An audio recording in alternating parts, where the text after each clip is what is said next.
The ones above it are Fenimans. Same thing. Yeah, I've had these. Oh, you're familiar with them? Yeah. Okay, well, Jeff from Fenimans called me. He was in New York, and he says, I saw you on the Food Channel, and when I get back to Blighty, I'm going to call you. So I'm walking in at 6 o'clock, and the phone's ringing off the hook, and he said, hi, this is Jeff from Fenimans, and I'm going, you don't even have to give me a sales pitch. The problem is getting him out here. I'd carry him in a minute if I could get him. He says, that's my job, I'll take care of it. We've had him ever since. Wow, yeah. They are actually, Fenimans are actually, the way sodas were originally made, they're actually brewed like a beer. They have a very dry taste. They are not sweet like our sodas. They're very, very dry. By the way, his cola was called the best cola ever made by the New York Times. I love it. That's great. Do you make sodas or you just sell No, them? I do not make them. This is little business, and this business is for little tiny people. This is for independent people. This is not for Coke and Pepsi. And by the way, just so you know it, and you can put it on your blog, that little tiny bottler that does the mint julep, he got a letter from Coca-Cola wanting to buy him.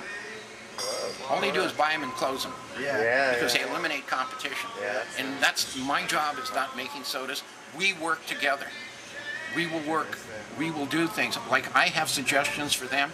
They have suggestions for me. For example, this ginger beer. When I was speaking with Paul, the little bottler back in Natrona, and he does ginger beer, and he was making this one, and it's really, really good. It's one of the very few in this country that's made with ginger root oil. Most of them are made with an extract or a flavor. And we were talking, I said, Paul, you know, in California, if I really need a hotter ginger beer.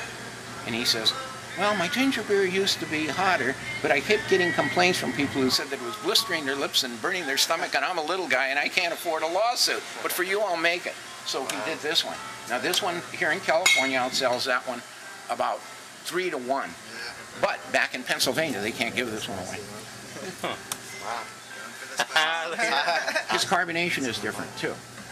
He uses dry ice pellets rather than a mechanical carbonate. So you get a real fine little bubble, much like a champagne. And for example, this is what I was talking about when I said that we work together.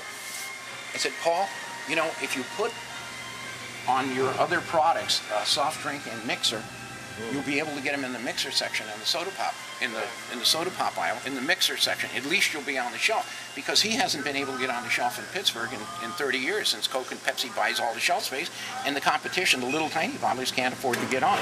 But because he put that on his label, now he's able to get on the shelf back there. And he's there with his mint julep, he's there with his ginger beer. As a matter of fact, it was really interesting because there's a TV program in Pittsburgh, and they highlight, he's like Kuhlhauser is here, and he was highlighting the best of Pittsburgh or something like that, and they went and visited him. And from that, the Bartenders Association got a hold of his ginger beer and tasted it, and they had a blind tasting of different ginger beers to make Moscow Mules. And this one right here, the hot one, came up as the best. The best ginger beer to make a Moscow Mule with. And I'll tell you what, it'll have kick like you can't. What's a Moscow Mule? A Moscow Mule, yeah. Moscow Are you familiar with Moscow Mules? No. Okay. Well, it's very interesting. Everybody thinks they started in Hollywood with the Cock and Bull restaurant because Cock and Bull ginger beer was used to make them. But in fact, I know that it goes back.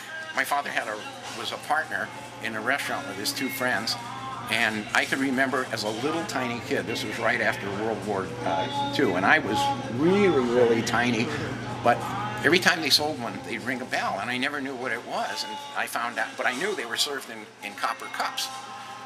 And I just kind of, as I got older, I put things together, because you won't find copper cups anymore, you know. But if you mix ginger beer, and you mix vodka with a little lime and serve it in a copper cup, there's a chemical reaction. Now, the copper is not supposed to be good for you, but I'll tell you what, once you taste it, you will know what a Moscow Mule is supposed to taste like. If you'd like to go forward, I'll show you an actual Moscow Mule cup. Sure. Now, this is an original Moscow Mule cup. If you take a close look at it, you'll see two bulls kicking. You see it? You want to hold it? Yeah, that's awesome. And it's almost impossible to find copper cups like that. Yeah. These, when you serve vodka and ginger beer in a copper cup, there's a chemical reaction that takes place. I don't know. Have you ever had churros in Mexico?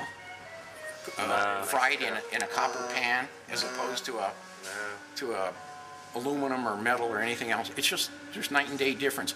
Have you ever cooked in a cast iron pan or did it in aluminum and taste the difference in it? Well, you can taste the difference. Well, that's what copper does. If I really wanted everything that I wanted to try, I'd spend way too much money. So.